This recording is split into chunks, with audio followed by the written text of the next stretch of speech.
এই মামা দুটো তরমুজ আছে, এমন কোন প্লেয়ার আছে কম দামে দিয়া দিমু? ভাই দুটো কত? দুটো 150 টাকা দেন মামা। একটু কম নেন। কত দিবেন? দুটো একবারে 40 টাকা নেন। ধর মিয়া, খাচ্ছে এখন তরমুজ খাচ্ছে, তরমুজের মতো শুকিয়ে গিয়েছে। কে দিমু আপনারে? যদি লাল হয় তাহলে নেবো, না হলে কিন্তু নেবো না ভাই, পরে কিন্তু কথা বলতে পারবেন না। আচ্ছা ঠিক আছে, যে কাইটা ফেলেছি নেওয়া লাগবে, লাল হলেই নেবো, না হলে নেবো না। আর তরমুজ আপনি কি কর, তরমুজ সব মধু সব হয়ে যাচ্ছে জীবনে।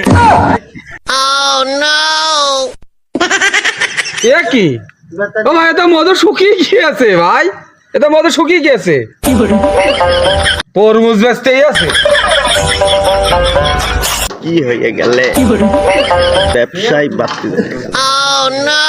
মধু নেই, এমু কিছু নেই।